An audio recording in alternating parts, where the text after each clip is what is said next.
Article 3, Section 4 of the 1987 Constitution provides, no law shall be passed abridging the freedom of speech, of expression, or of the press, or the right of the people peaceably to assemble and petition the government for redress of grievances.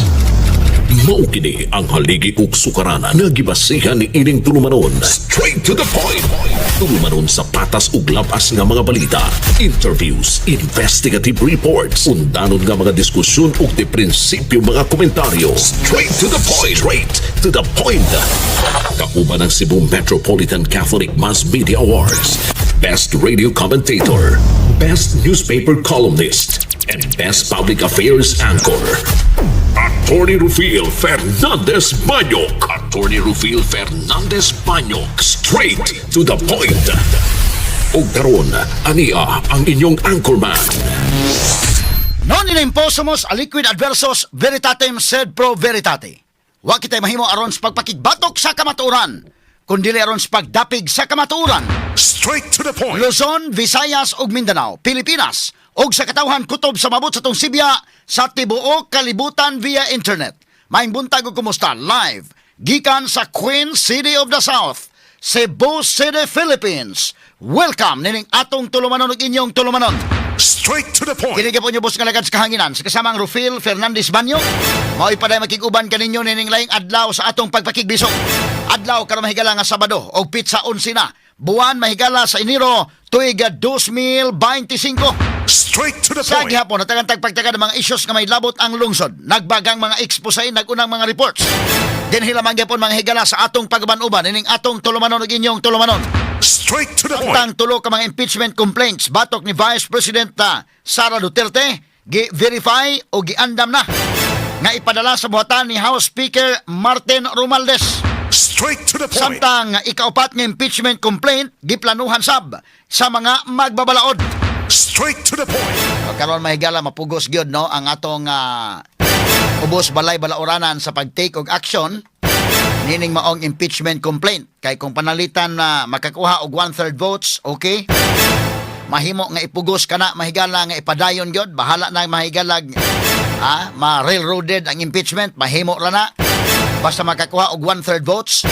Di lang sa nato isgutan mahigala ang merits. Di lang sa nato isgutan mahigala ang numbers. Kay kining impeachment numbers game man. Ang ato isgutan lang gyud sa ang time. Kung kaya pa ba? Kung regular route mahigala di na gyud makaya. Pero kung makakuha og 1/3 votes, pwede pa siguro nga ipugos. Straight to the Ano point. ato mga higalang gisusi karon o gibantayan kung makakuha ba og 1/3 votes kay as of pagkakaroon mahigala wa pa gyud taon. By Monday mga higala adlaw Lunes, adlaw kana nga pizza 13 na kana mga kahigalaan nining buwan sa Enero, mobalik na ang sesyon mahigala sa Kongreso. Og daw pa man daw mingaw pa man. Straight to the point. Kay practically mahigala kung Lunes wa gihapon, Martes wa na. Tunga sa buwan na mahigalay na pahak. Kanang pizza 15 adlaw na ni Manuel og ni Maning. Adlaw ni Manueldo og ni Maningilay. Unya way maihitabo may galang 1/3 votes wa na. Kalimtan tanala ng impeachment mga suking tigpaminaw. Buenos, next year mga kailan posible siguro pero kining ilang gi-file nga impeachment complaints ang angman og katulgan na sa nila. So mapugos gud og action mahigala ang house niya ni. Ila na kini mahigalang ipasa ngadto ni Speaker Martin Romualdez. Nya si Speaker Martin Romualdez iya ganang i-endorse mga higala ngadto na sa House Committee on Justice. O diha sa House Committee on Justice posible anha ra mahigala. Dunay natural death nga mahitabo nining maong impeachment complaint. Straight to the point. O ni nahitabo sa mga impeachment complaints batok ni Gloria Macapagal Arroyo kaniadto mga higala nga anha ra gyud kutob sa Committee on Justice. Di gani kabot sa plenary mga kagilaan mamatay ang impeachment mga sukin tigpaminaw. Kay di makakuha og buto diha lang daan sa Committee on Justice. Straight to the point. So kining impeachment ni Sara Duterte posible nga anha ra gyud kutob. Kung di makakuha og 1/3 votes wa na gyud anha ra gyud kutob mahigala pero kinahanglan yung aksyonan ni gihapon kay unsa may ikasultis mga tao nga naa may complaints. Unya trabaho man mahigala sa lower house nga ilang aksyonan na bahala na kung say may tabo sa sunod basta mo take action ang lower house. So nakaroon sa Secretary General, ipasa na nga ito sa Speaker of the House, may higala Martin Romualdez. Si Martin Romualdez at iya po nang ipasa ngadto mahigala sa Committee on Justice. Sa Committee on Justice, sila na bahala dito. O ngadto mamatay sa ilang impeachment na, basta kay giaksyonan. O na ginaki. Pero makakuha og 1/3 votes, at least mahigala mapasaka ang articles of impeachment ngadto sa Senate. Bahala na po ng Senate anang ilabag ikonbikto, di ba?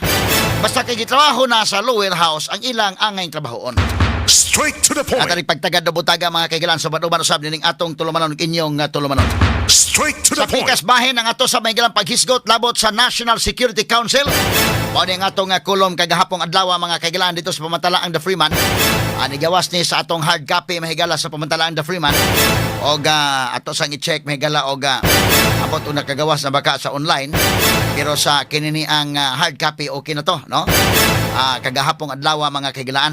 Nakatanig pagtagad sa mga atong dugang eksplikasyon labot ining pagtanggal mahigala ni Sara Duterte dito sa National Security Council mga kaigalaan o ang pagkatanggal sa mga previous presidents sa maong council.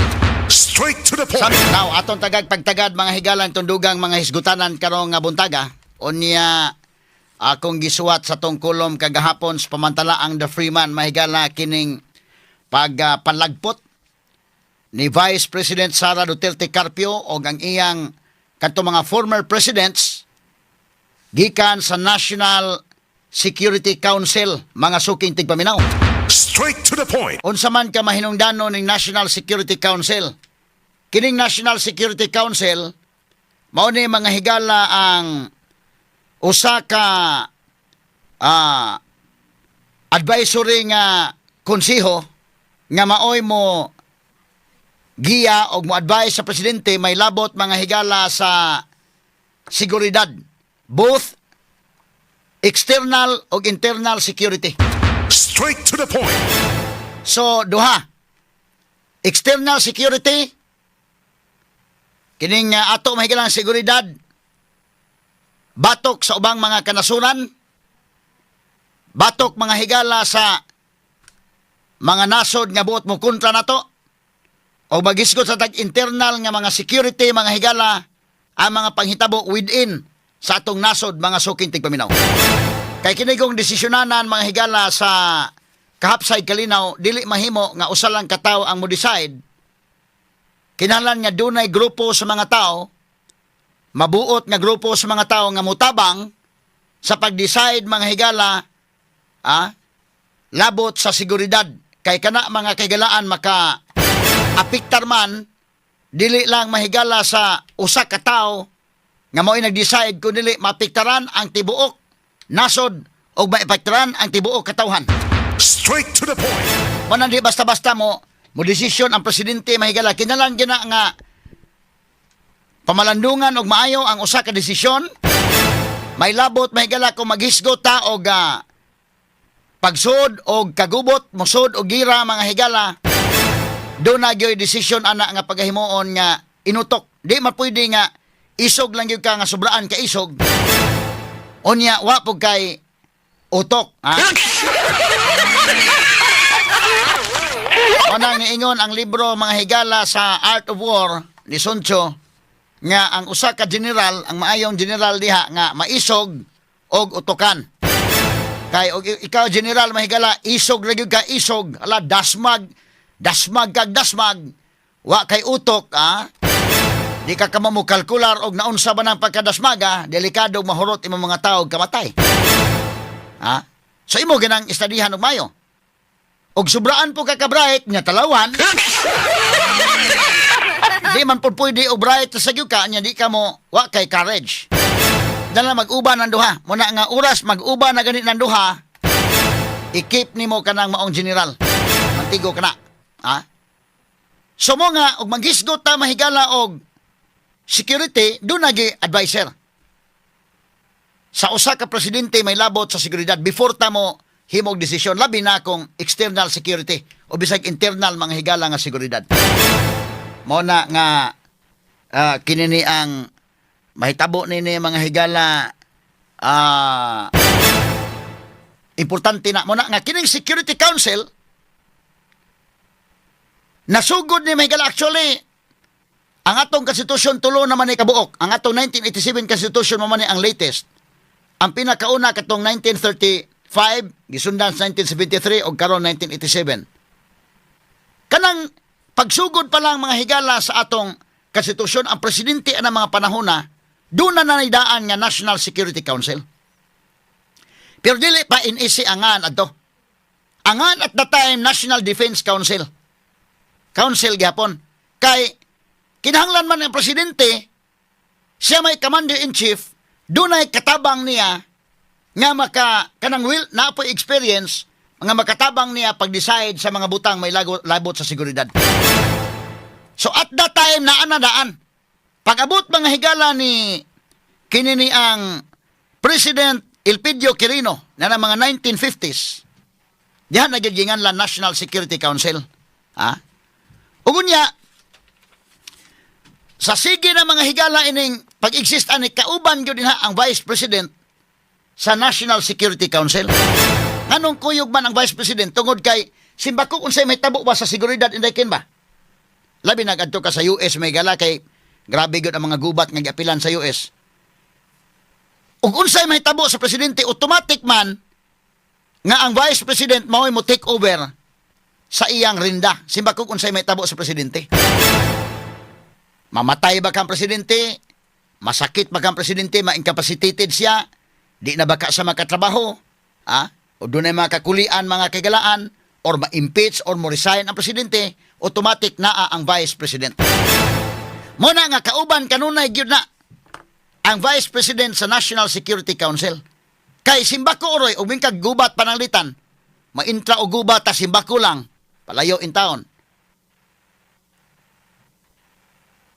Simbako kung sa'y may tabo sa presidente, automatic ang vice president. Dili mga higala mahimong magkaproblema ta kay dunay vacuum of leadership. Problema man ang dako na dunay vacuum of leadership.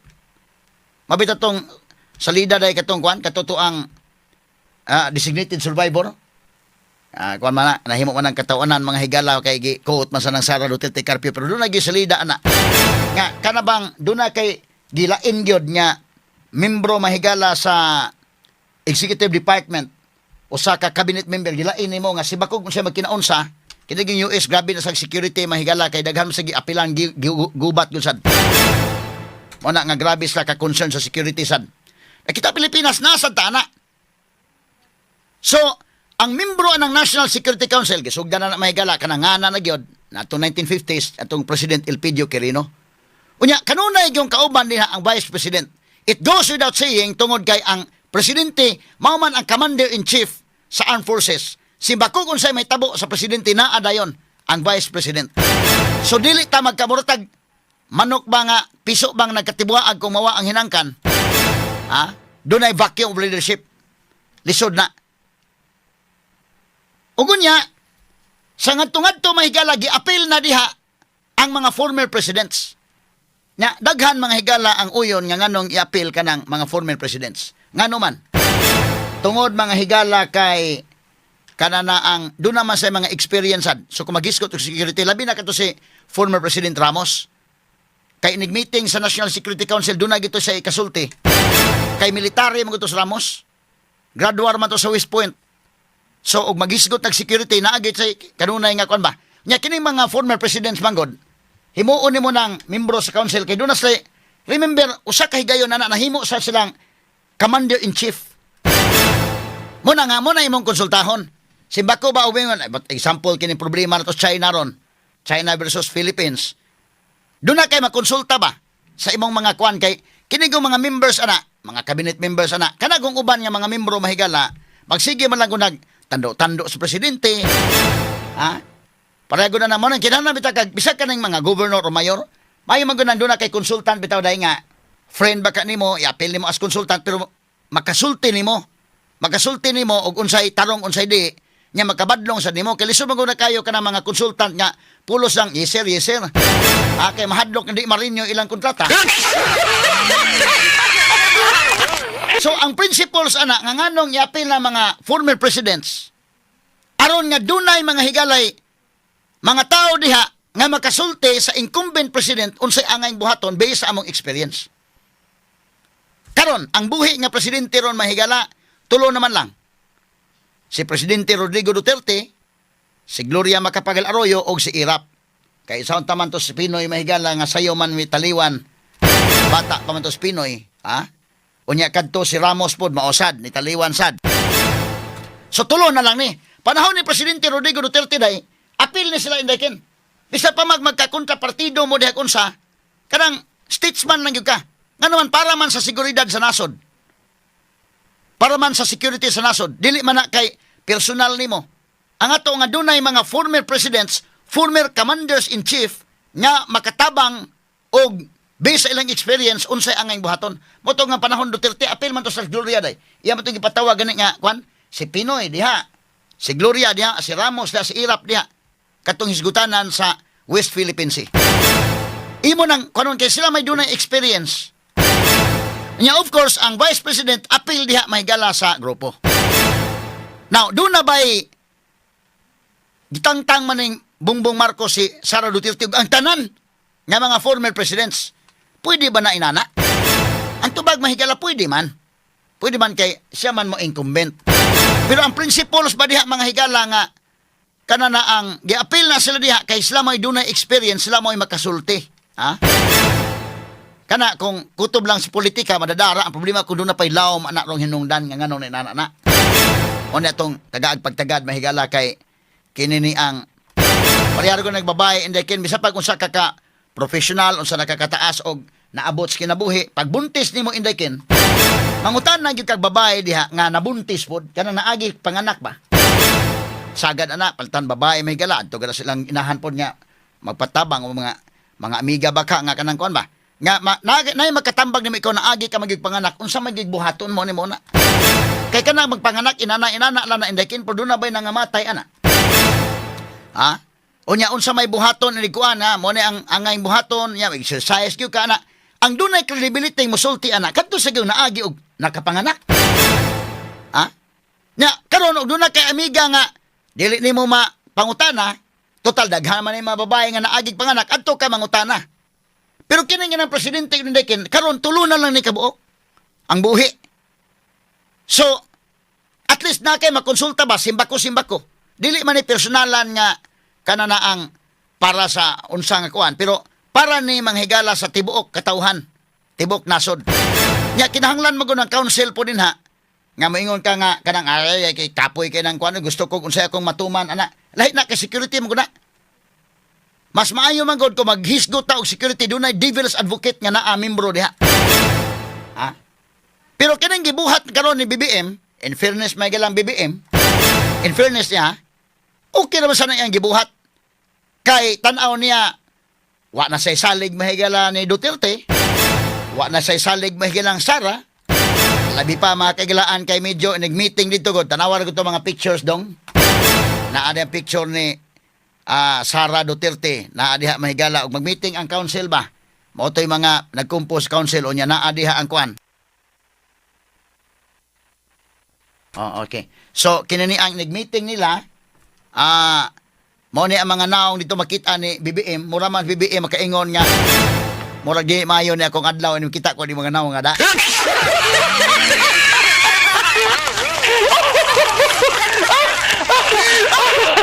awala ko to dong og imong itan-aw ang kanana ang mag-preside si BBM kasi may mo preside kasi mahigay presidente unya naa dias Duterte mutambong pero actually si kon ba sa una dai si Duterte ba sa una okay naman siya nga mutambong dito si Pinoy na adas Pinoy na si Gloria na si Ramos na si Irap no sa Security Council pero kining iya tan-aw siguro wa may hindi kay ko ganahan tan-aw ni nila iya gitangtang ang Vice President nya gitangtang po niya mahigala si Duterte na sige nag-away naman ng political na hinungdan pwede ra pero ang aton gitan-aw kung wa ba kay laing hinungdan unsa man ni best interest of the country ni or dili mo na dakong question kay ang mahitabo man gud mga sukid tigpaminaw pwede na gitangtang niya mga Duterte kay wa na say salig pero nganom ang ubang nga presidente day at least na ba lang ba o tatangalan na si Rodrigo Duterte wa kay gana ana hasta na Sara pero katong ubang mga presidente nga nangagi bitaw commander in chief ay tagiyang gibili na lang sa dunta Sa rason mahigala nga sila mo oy dunay usa ka higayon nahimo sang commander-in-chief, dili man na masulti sa uban nga wa gyud kakaagi ana. Kay kini experience mahigala lahi man gyud ni. Bisa ka na sa irap inana-inana lang na, pero naagi siya mahigala nga naay experience ana. Nahimo sang commander-in-chief ug dunay gubat pong giapila na sa irap mahigala at that time sa katong sa kwan MILF day, irap man tong panahon. Kaya ang atong gisgutan ang external man ug internal security. Katong didto sa kwan, kato si Angelo Reyes ganay mo iyang kwan indekin, numdong ka?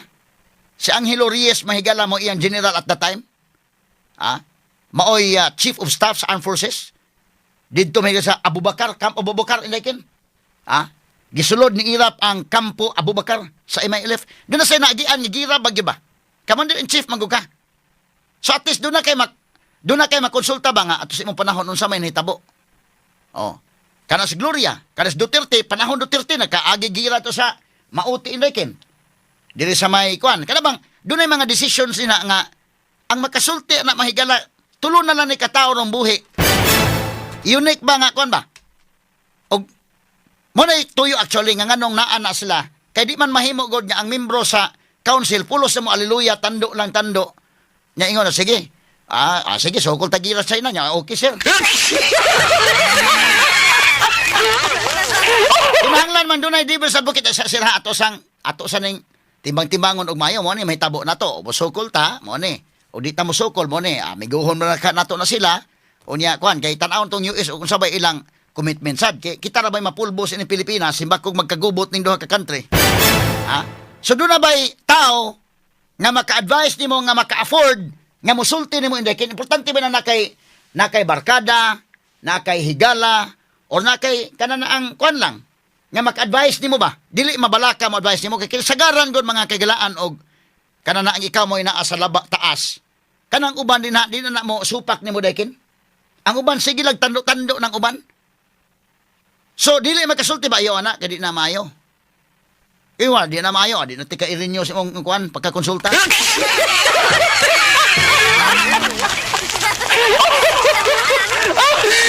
Anong supa ka na ko, ha? Importante ba sa nang batanaw ni mo ang pika side ba? Doon ay diverse advocate nga naa, diha. Kadto si Irap naman to'y kagi. Kadto si Pinoy ba yapod? In fairness itong Pinoy.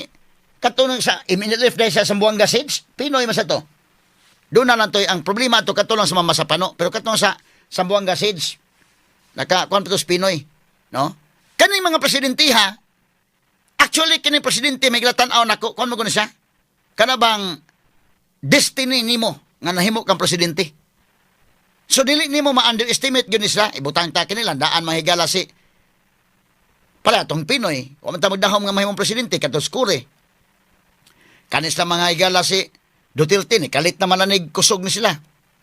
So tanaw ko destiny nang naa. Bisag kini si Sara og dili ni ma-presidente by 2028. Iya gyud ang destiny nga di gyud siya ma-presidente kay doon na higayon nga iyang perfect time unta niya wa man niya kuha. So kanang 2028 pwedeng dili si anak. Pero pwedeng iya gyud ha, makaingon gyud ka destiny gyud na, destiny gyud Sara day nga mahimong presidente. Kay dili naman perfect time ang 2028, ang perfect time niya katong 2022. Taas iyang rating, sakto siya may galagkuan, ang iyang papanas Malacanang agoy. Kompleto gyud unta, pero wa man niya kuha ato. So dili siya destined diha. Kung panalitan di niya makuha ang 2028. Manantanaw na ko kining pagka-presidente di na basta-basta oy. Ngano niabot ka dinha nang naabot ka ng trunuha indekin. Naagi mga kuan nganong naabot ka diha. So karon kuhaon nimo ang ilang mga experiences. Muna ituyo nga at least naasa sa council mga higala nga naay maka-advise sa incumbent president sa mga decisions may labot sa security. Kana, og politika mahigala, gitangtang ni mga Duterte di sa ganahan, pero mayintag mapabilin lang datong duha day. Bisag si Gloria ba ka o si Irap, kay at least ba?